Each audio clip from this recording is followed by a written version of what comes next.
कैसे हैं? आशा करता हूँ बहुत बहुत अच्छे होंगे। और जैसे कि आप लोगों को पता है, बीपीएससी एईडीओ का एग्जाम जो अब लास्ट बचा हुआ है, जिनका भी लास्ट दिन पेपर है, अर्थात 20 अप्रैल का पहला पेपर जो होगा, हिंदी और इंग्लिश का लैंग्वेज पेपर है, जो कि आप लोगों के लिए क्वालिफाइंग है। तो आपको कल सुबह में ही ये आप लोगों को देखने को मिलने वाला है, ये आप लोगों का पेपर। तो कहीं ना कहीं अगर आपको क्वालिफाई करना है, जिसमें 30% नंबर लाना है, तो कहीं ना कहीं इस क्लास को आप देख लो। 100% है कि आप बहुत बड़ा स्कोर करके आओगे, क्योंकि जिस तरीके से पिछले जो आप लोगों के हिंदी और इंग्लिश के पेपर हुए हैं, उसको देखते हुए मैंने इस क्लास को बनाया हुआ है, और आप आसानी से जो है बेहतर स्कोर कर लोगे। उसके बाद से दूसरा जो पेपर होगा आपका जीके जीएस का, ठीक है, जो कि इसका भी क्लास आपको जस्ट मिलने वाला है, वो भी आप देख लीजिएगा, जो कि इसका भी पेपर कल ही है सेकेंड शिफ्ट में, ठीक है। ये फर्स्ट शिफ्ट में होगा हिंदी इंग्लिश का, और ये सेकेंड शिफ्ट में होगा। और उसके बाद से 21 तारीख को आपका मैथ का होगा, तो मैथ और रीजनिंग के भी पेपर को हम कराएंगे कल। तो बिल्कुल आप लोगों से रिक्वेस्ट करेंगे कि जो भी मेरे दोस्त बीपीएससी एईडीओ के एग्जाम देने जा रहे हैं, तो बिल्कुल इस क्लास को देख लेना आप लोग। मुझे लगता है कि आपके लिए बहुत बहुत बड़ा बेनिफिट हो जाएगा इस अंतिम क्लास से। तो चलिएगा, क्लास को स्टार्ट करते हैं। और ज़्यादा समय तो हम लोग के पास बचा नहीं है, ठीक है। तो कम समय में ज़्यादा क्वेश्चनों को हम लोग सॉल्व करने की कोशिश करेंगे यहाँ पे, और आप लोगों से रिक्वेस्ट करेंगे कि जो भी मेरे दोस्त मेरे क्लास को जो है लाइक नहीं किए हैं, तो बिल्कुल आप लोग जो है लाइक करके हमें सपोर्ट कीजिए। और चैनल को सब्सक्राइब नहीं किए हैं तो सब्सक्राइब करके रख लीजिए, ताकि हर एक क्लास की नोटिफिकेशन जो है आप तक पहुंचती रहे। क्योंकि अंतिम की जो भी क्लास आपके लिए जो दिया जा रहा है, ये समझ लीजिए रामबाण ही है, और प्रश्न बिल्कुल ऐसे ही आ रहे हैं। तो आपके भी एग्जाम में कल जो आपको अब कुछ ही घंटों के बाद जब एग्जाम हॉल में जाओगे, तो बिल्कुल ऐसा ही पेपर देखने को मिलने वाला है। पहला प्रश्न जो है आप लोगों को देखिएगा, यण स्वर संधि का सही जो है उदाहरण निम्नलिखित में से कौन सा है, ये आप लोगों को बताना है। देखिए, आप पेपर में जाओगे तो इस टाइप के प्रश्न आएंगे। मैं चाहूंगा कि मेरे साथ आप यहाँ पे इस पेपर को सॉल्व करते चलिए, ताकि एक जो होगा आपके अंदर जो डर, वो खत्म हो जाएगा, और आपको लगेगा कि हाँ, आप पेपर को सॉल्व कर सकते हो यहाँ पे, अगर आप प्रश्न को सॉल्व करोगे तो।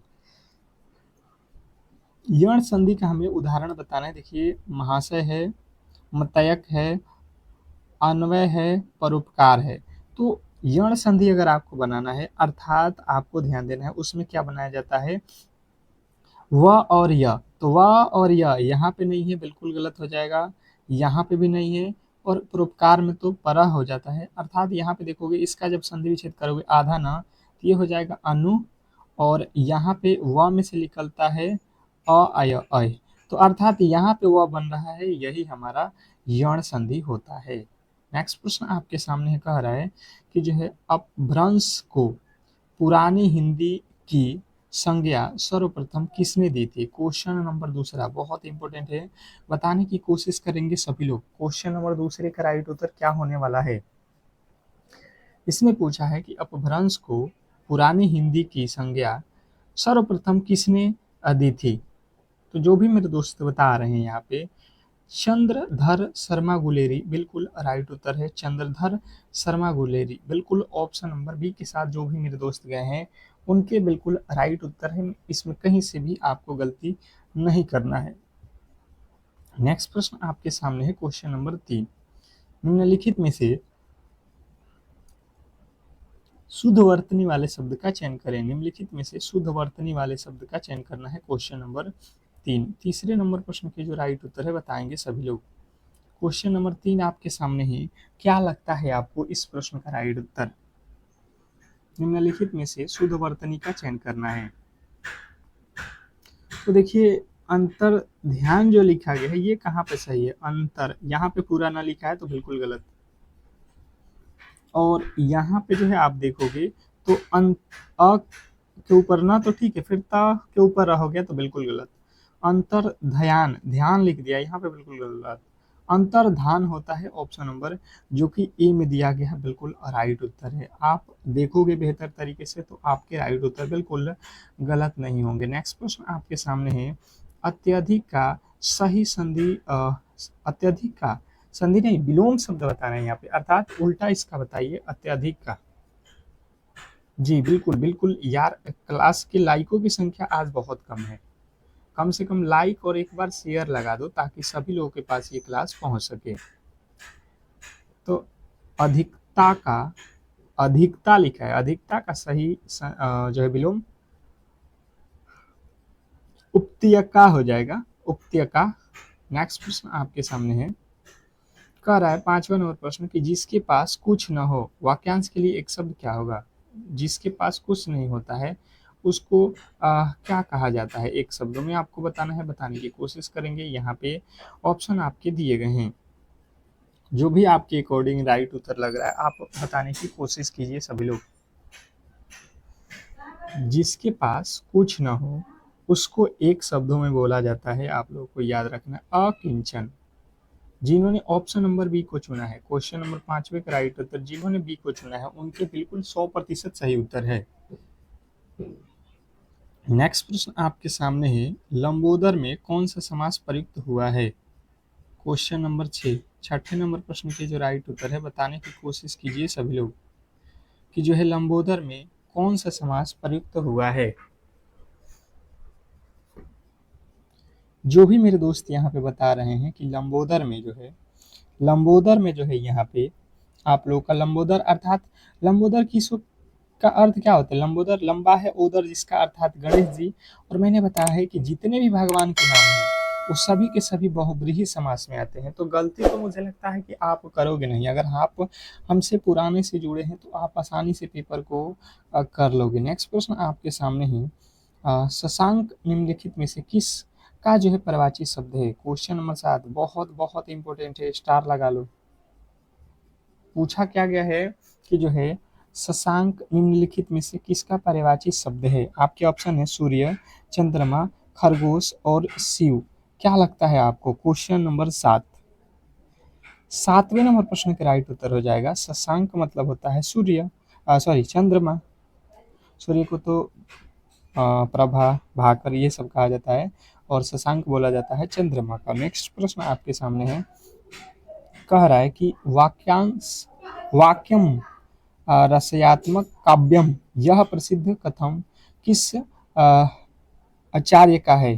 क्वेश्चन नंबर आपके सामने 8, 8वें नंबर प्रश्न के राइट उत्तर जो भी मेरे दोस्त यहाँ पे बता रहे हैं कि वाक्यम रसयात्मक काव्यम, ये जो है विश्वनाथन, आचार्य विश्वनाथन का है, उनका बिल्कुल राइट उत्तर है ऑप्शन नंबर जो है सी। नेक्स्ट प्रश्न आपके सामने है, कर आपका अगला प्रश्न की जो है छाती पर मूंग दलना मुहावरे का सही अर्थ क्या है? क्वेश्चन नंबर 9, 9वें नंबर प्रश्न के जो राइट उत्तर है बताने की कोशिश कीजिए सभी लोग।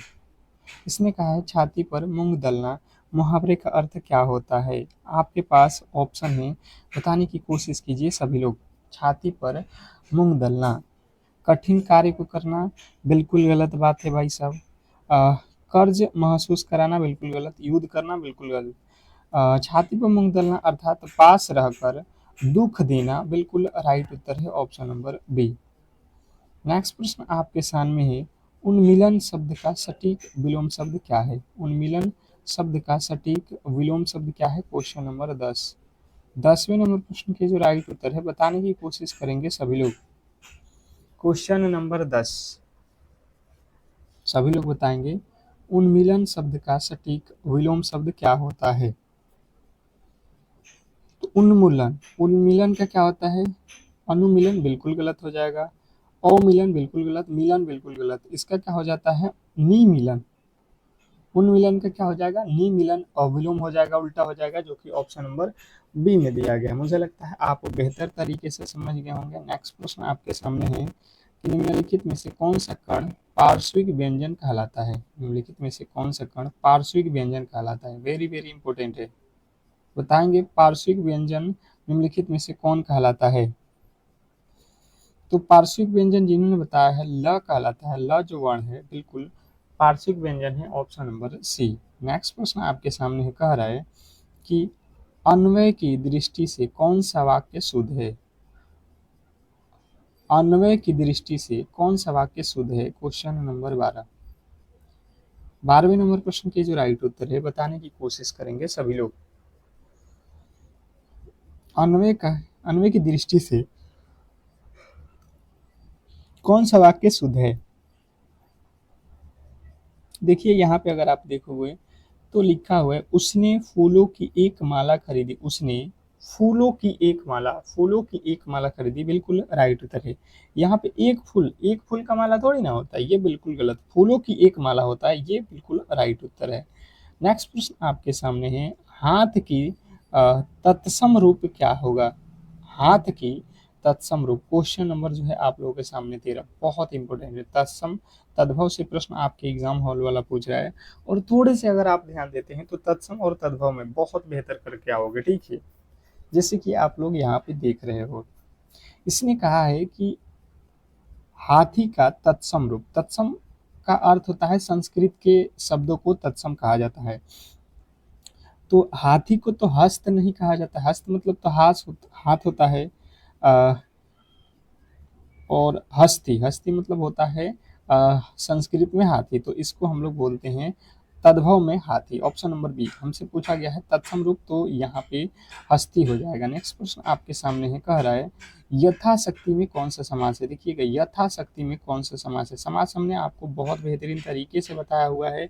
एक एक जो है यहाँ पे समास के जो 6 प्रकार होते हैं, 6 प्रकार को बेहतर तरीके से मैंने बताया हुआ है। तो यहाँ पे अगर आप देखोगे तो समझने वाली बात है कि यहाँ पे शक्ति शब्द है, इसके पहले जो लगा हुआ है यथा लगा है, ठीक है। तो यथा क्या है? यहाँ पे उपस्वर्ग है। जब भी उपस्वर्ग किसी भी शब्द के आगे लगता है तो यहाँ पे आपको अव्ययी भाव समास बताना है, जो कि ऑप्शन नंबर ए में दिया गया है। तो गलती किसी भी एंगल से नहीं होना चाहिए मुझे लगता है। और आपको द्वंद्व में पता है कि योजक चिन्ह रहता है, ये तो आपको पता होगा।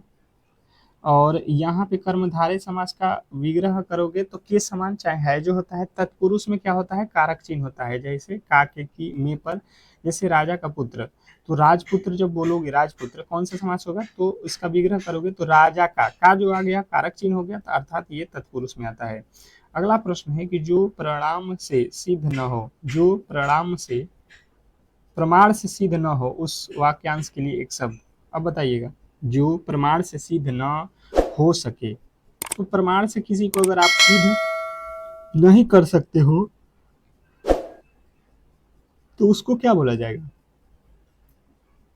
प्रमाण से जिसको सिद्ध नहीं किया जा सकता है उसको बोलते हैं अपरमेय। अपरमेय अपरमेय अर्थात जिसको सिद्ध नहीं किया जा सकते। अपरमेय का मतलब होता है जो प्रमाण से सिद्ध न किया जा सके। नेक्स्ट प्रश्न आपके सामने है, अयुक्ति का सही उपस्वर्ग, अतियुक्ति में उपसर्ग कौन सा लगा है? ये हम लोगों से पूछा गया है। क्वेश्चन नंबर जो है 16वें नंबर प्रश्न के जो राइट उत्तर है बताने की कोशिश करेंगे। बिल्कुल बहुत बेहतरीन, बहुत लाजवाब, सभी लोग बताएंगे। यहाँ पे क्वेश्चन नंबर 16वें नंबर प्रश्न के राइट उत्तर क्या होने वाला है? जैसे अगर आप समझोगे तो अतियुक्ति, यहाँ पे जब अ देखिएगा आधा त है, तो हमने बताया है कि आधा तक कभी भी आपको मिले, आधा तक कभी भी मिले, इसको हमेशा ही आपको ती से लिखना है। अति प्लस यहाँ से य से लिख लेगा उक्ति, य में उ का मात्रा है ना, तो यहाँ पे हो जाएगा उ उक्ति। तो देख लीजिए कहाँ पे है जी, हमसे तो पूछा गया है उपस्वर्ग, तो उपस्वर्ग आगे लगता है, यहाँ पे आ गया ऑप्शन नंबर सी। नेक्स्ट प्रश्न आपके सामने है, पावक का सही संधि विच्छेद क्या है? पावक का सही संधि विच्छेद क्या है?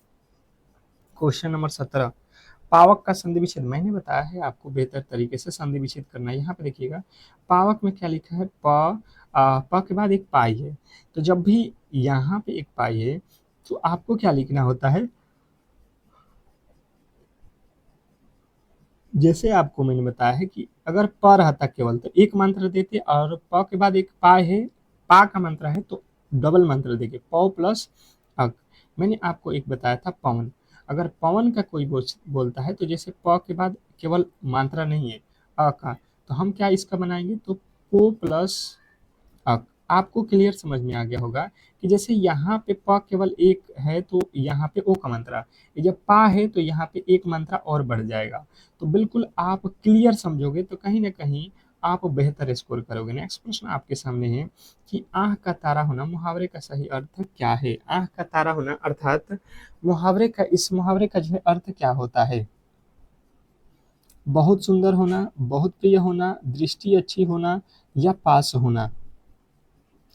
तो जो भी मेरे दोस्त बता रहे हैं कि बहुत प्रिय होना अर्थात आँख का तारा होना बोला जाता है। ऑप्शन नंबर बी जो है हमारा बिल्कुल राइट उत्तर है। इसमें कहीं से भी आपको गलती नहीं करना है। नेक्स्ट प्रश्न आपके सामने है, कह रहा है यहाँ पे कि निम्नलिखित में से देशज शब्द का चयन करें। निम्नलिखित में से देशज शब्द का चयन करना है। इसमें देशज शब्द कौन है? Question number 19।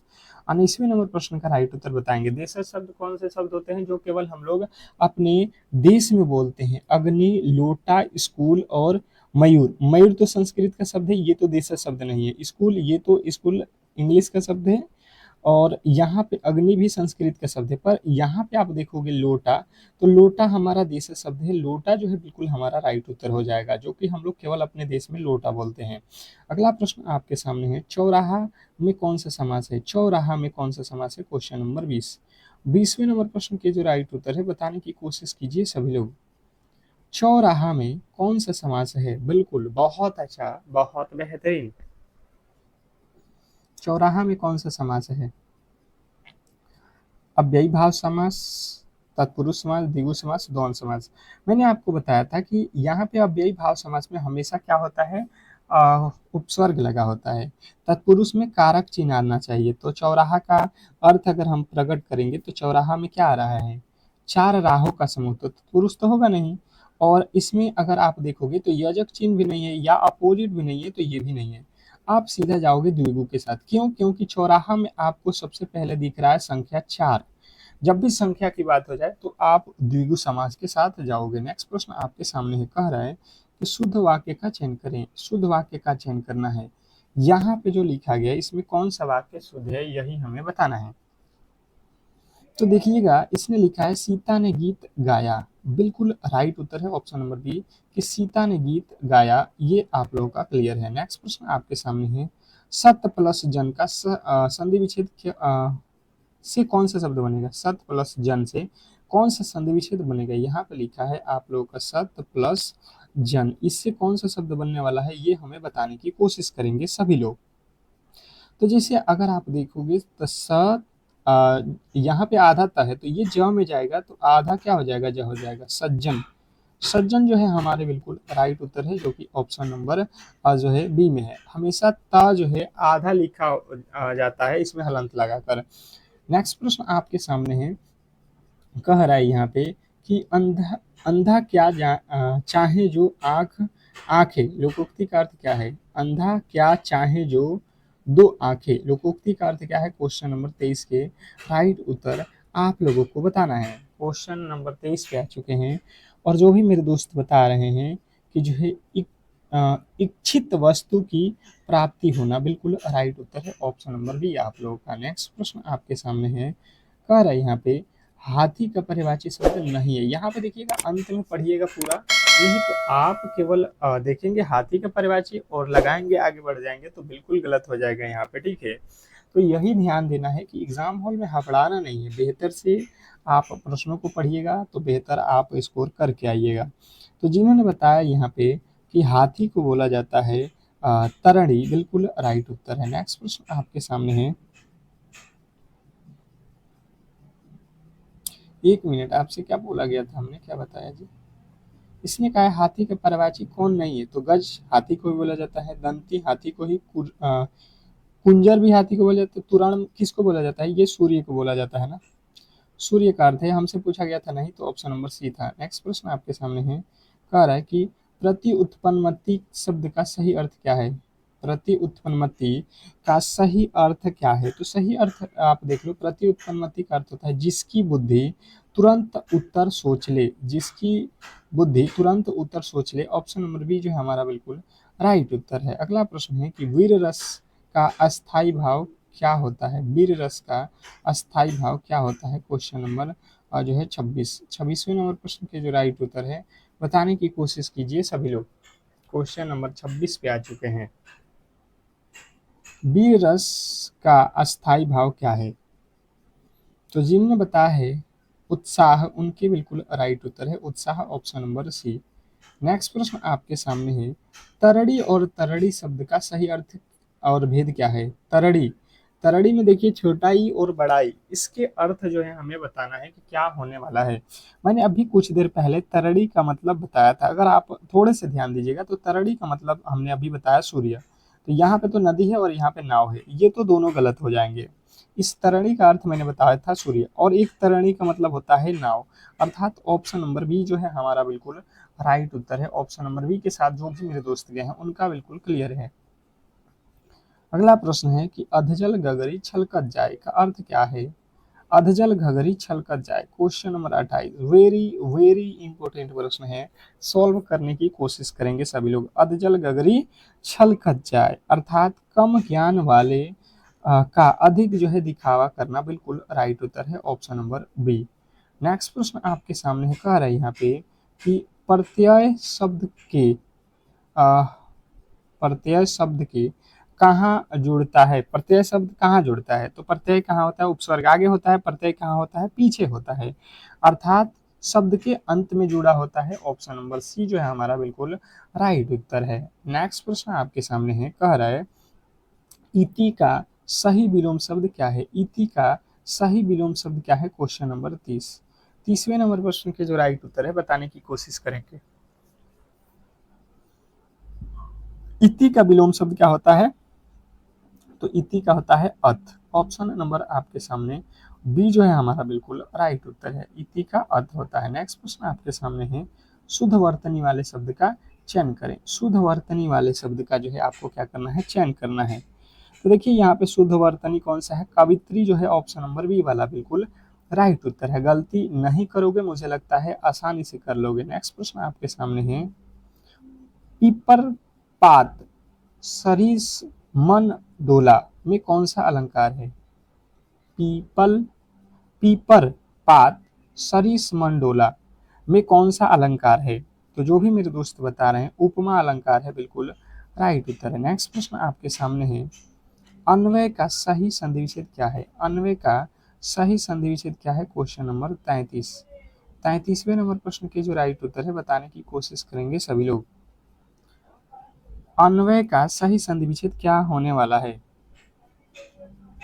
तो आधा न है, मैंने अभी बताया कि उसमें छोटी की मात्रा हो जाएगा, तो अनु, अनु होगा तो अनु प्लस आय हो जाएगा।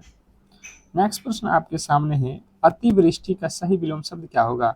अतिवृष्टि, ये बहुत वीवीआई है, बहुत ज्यादा इंपॉर्टेंट है।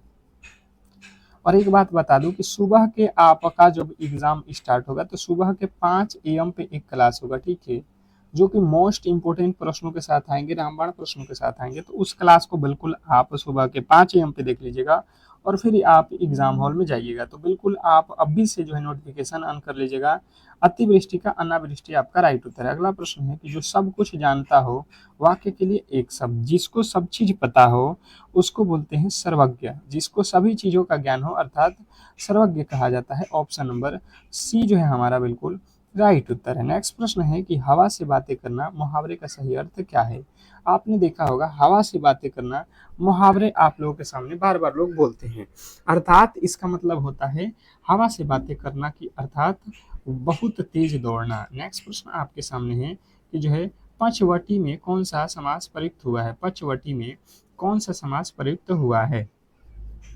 तो पंचवटी में जो है आप लोग को याद रखना है द्विगु समास का प्रयोग हुआ है। ऑप्शन नंबर सी जो है हमारा बिल्कुल राइट उत्तर है। नेक्स्ट प्रश्न आपके सामने है, रिक्शा किस भाषा का शब्द है? रिक्शा किस भाषा का शब्द है? Question number 38। 38वें नंबर प्रश्न के जो राइट उत्तर है बताएंगे सभी लोग। रिक्शा किस भाषा का शब्द है? तो रिक्शा जो शब्द है ये जापानी भाषा का शब्द है। नेक्स्ट प्रश्न आपके सामने है, कह रहा है कि कलम का सिपाही किसे कहा जाता है? कलम का सिपाही किसे कहा जाता है? ये भी बहुत इंपॉर्टेंट प्रश्न है। कलम का सिपाही आपको बेहतर तरीके से याद रखना है। कलम का सिपाही अर्थात आपको जो है प्रेमचंद्र, ये जो है इन्हीं की रचना है, तो इसलिए कलम का सिपाही प्रेमचंद्र को कहा जाता है। नेक्स्ट प्रश्न आपके सामने है यहाँ पे कि जो है शुद्ध वाक्य का चयन करें। शुद्ध वाक्य का क्या करना है, चयन करना है। क्वेश्चन आपके सामने है 40वें नंबर प्रश्न का राइट उत्तर बताएंगे, शुद्ध वाक्य का चयन करना है। तो जो भी मेरे दोस्त बता रहे हैं कि जो है वह दंड पाने योग्य है, वह दंड पाने योग्य है, ऑप्शन नंबर बी जो है आपके बिल्कुल राइट उत्तर है, इसमें कहीं से भी गलती नहीं करोगे। नेक्स्ट प्रश्न की ओर चलेंगे और अगला प्रश्न देखेंगे। यहाँ पे देखिएगा इंग्लिश का क्वेश्चन आ चुका है, क्वेश्चन नंबर 41। अब इंग्लिश के क्वेश्चनों को देखते हैं और आप लोग बेहतर तरीके से समझेंगे। और फिर कह रहा हूँ कि सुबह के 5 AM पे भूलना नहीं है, आपके लिए रामबाण प्रश्न आएंगे सुबह के 5 AM पे। कह रहा है कि चूज द करेक्ट जो है सिनोनिम्स ऑफ मेटिकुलर्स, बताइएगा इसका सेनोनिम्स। सेनोनिम्स आपको बताने हैं। सभी लोग 41वें नंबर प्रश्न के राइट उत्तर बताएंगे। तो जो भी मेरे दोस्त बता रहे हैं, डिलीजेंट, डिलीजेंट बिल्कुल राइट उत्तर हो जाएगा, ऑप्शन नंबर बी। नेक्स्ट प्रश्न आपके सामने है, कह रहा है find the error in the sentence neither of the two candidates are hit for the post non error। हमें इसमें error अर्थात गलती चुनना है कि कहाँ पे हुआ है, कहाँ पे गलती लिखा है। तो आप देखोगे यहाँ पे लिखा गया है, कहाँ पे गलती है, आपके ऑप्शन नंबर जो है बी में। बी में जो है आपको गलत है, क्या लिखा हुआ है आपका neither of the two candidates is लगेगा, आर नहीं लगेगा। नाइदर ऑफ टू कैंडिडेट्स अर्थात हमें बी के साथ जाना है, ऑप्शन नंबर बी जो है हमारा बिल्कुल राइट उत्तर है। नेक्स्ट प्रश्न आपके सामने है, कह रहा है कि जो है complaint the sentence, complete the sentence हमें पूरा करना है। He was been living in this city, और यहाँ पे 2010 जो है आपको बताना है, उसके पहले क्या भरा जाएगा।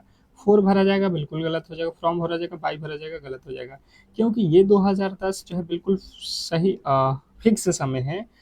तो हम लगाते हैं सिंस का प्रयोग। नेक्स्ट प्रश्न आपके सामने है, कह रहा है कि choose the correctly spelling word. Choose the correctly spelling word, यहाँ पे जो है करेक्ट स्पेलिंग की पहचान हमें करनी है, बताने की कोशिश करेंगे। क्वेश्चन नंबर 44वें नंबर प्रश्न के राइट उत्तर क्या होने वाला है। तो ओसिरेंस जो है आपके बिल्कुल राइट उत्तर है, ऑप्शन नंबर ए वाला ओसिरेंस। नेक्स्ट प्रश्न आपके सामने है, कह रहा है कि what is the passive voice of the children are playing football. The children are playing football, इसको किस में हमें चेंज करना है, पैसिव वॉइस में। एक्टिव वॉइस से पैसिव वॉइस में चेंज करिए। The children are playing football, तो क्या हो जाएगा, फुटबॉल, सबसे पहले फुटबॉल हो जाएगा और फुटबॉल के साथ ही क्या लगेगा, इज। यहाँ पे आपको आर लगा है तो इज एम आर में ही चेंज होगा। The football is the being, is जब भी वर्ब का चौथा रूप रहता है आईएनजी तो उसमें बेइंग लगाया जाता है। प्लेड बाय द चिल्ड्रन, ये बिल्कुल सही है। नेक्स्ट प्रश्न आपके सामने है, कह रहा है कि selected the appropriated antonym of obsoleted. Absolute का जो है यहाँ पे क्या बताना है, एंटोनिम। एब्सोल्यूट का एंटोनिम क्या होता है, तो आपको याद रखना कि ये होता है मॉडर्न अर्थात कंटेम्पोरेरी। नेक्स्ट प्रश्न आपके सामने है, filling in the blank with correct जो है preposition. Filling in the blank with correct preposition, preposition के हमेशा ही उपयोग करना है। He is proficient English, English के पहले कौन सा वर्ड का हम लोग यूज करेंगे, ये हम लोगों से पूछा गया है। तो हम कहेंगे इन इंग्लिश। क्या कहेंगे हम, in English. Option number B जो है हमारा बिल्कुल राइट उत्तर है। नेक्स्ट प्रश्न आपके सामने है कि identify the sentence I had finished my work before he came. इसमें हमें क्या करना है, आइडेंटिफाई द सेंटेंस, आइडेंटिफाई करना है कि ये सेंटेंस कौन सा है, बताइएगा सभी लोग। क्वेश्चन नंबर 48, तो हैड लगा है, तो हैड किस में लगाया जाता है भाई साहब, तो पास्ट परफेक्ट में लगता है। आप कहाँ जाएंगे, ऑप्शन नंबर जो है बी वाले में जाएंगे, ऑप्शन नंबर बी। नेक्स्ट प्रश्न आपके सामने है, कह रहा है कि to turn over a new leaf means, आपको बताना है to turn over a new leaf.